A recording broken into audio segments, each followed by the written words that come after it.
ನಮಸ್ಕಾರ. ಎಲ್ಲರೂ ಹೇಗಿದ್ದೀರಾ? ಎಲ್ಲರೂ ಚೆನ್ನಾಗಿದ್ದೀರಾ ಅಂತ ಭಾವಿಸ್ತಾ ಇದ್ದೀನಿ.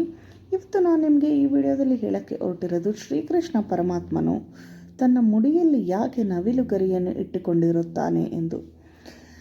ನಮ್ಮ ಹಿಂದೂ ಧರ್ಮದಲ್ಲಿ ನವಿಲುಗರಿಗೆ ವಿಶೇಷವಾದ ಸ್ಥಾನಮಾನವಿದೆ. ವಿಶೇಷವಾದ ಒಂದು ಪೂಜೆ ಪುನಸ್ಕಾರಗಳು ನವಿಲಿನ ಜೊತೆಗೆ ನಡೆಯುತ್ತದೆ. ಅದು ಯಾಕೆ ಅಂದರೆ, ನವಿಲುಗರಿಯು ಮುರುಘ, ಅದೇ ಕಾರ್ತಿಕೇಯನಿಗೂ ಸಹ ಬಹಳ ಪ್ರೀತಿಕರ ಹಾಗೂ ಶ್ರೀಕೃಷ್ಣ ಪರಮಾತ್ಮನ ಮುಡಿಯಲ್ಲಿ ಸದಾ ಇರುತ್ತಾಳೆ. ಇದರ ಹಿಂದೆ ಒಂದು ಸಣ್ಣದಾದ ಒಂದು ದಂತಕಥೆಯೂ ಇದೆ.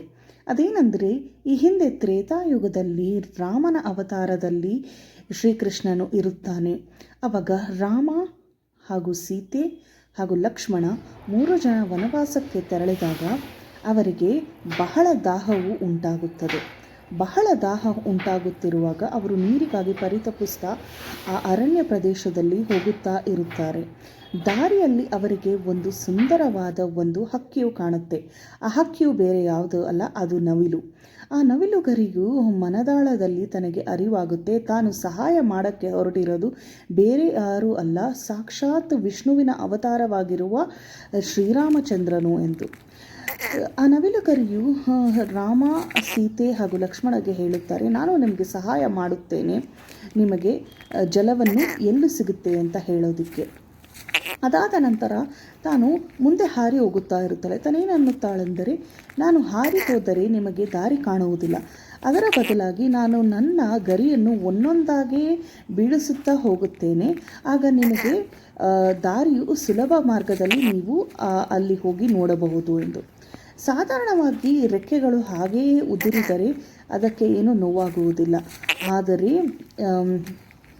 ಏನಾಗುತ್ತೆ ಅಂದರೆ, ತಾನಾಗಿ ತಾನೇ ಒಂದೊಂದು ರೆಕ್ಕೆ ಕಿತ್ತು ಹಾಕೋದ್ರಿಂದ ಅದು ಬಹಳ ಅಪಾಯಕಾರಿ ಹಾಗೂ ಪ್ರಾಣಕ್ಕೆ ಕುತ್ತು ಬರುತ್ತೆ.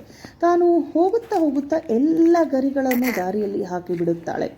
ಅದಾದ ನಂತರ ತಾನು ಪ್ರಾಣ ಕಳೆದುಕೊಳ್ಳುವ ಸ್ಥಿತಿ ಬರುತ್ತೆ.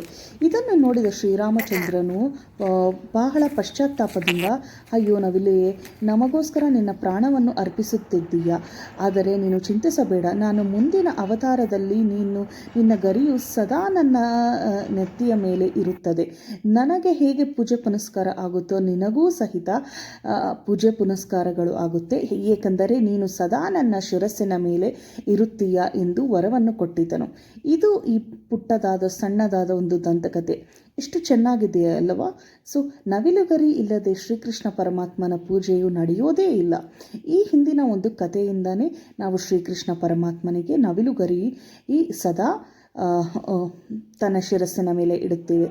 ಇದಲ್ಲದೆ ಶ್ರೀಕೃಷ್ಣ ಪರಮಾತ್ಮನು 16,000 ಗೋಪಿಕೆಯರನ್ನು ಮದುವೆ ಆಗಿದ್ದರೂ ಸಹ ತಾನು ಬ್ರಹ್ಮಚಾರಿ.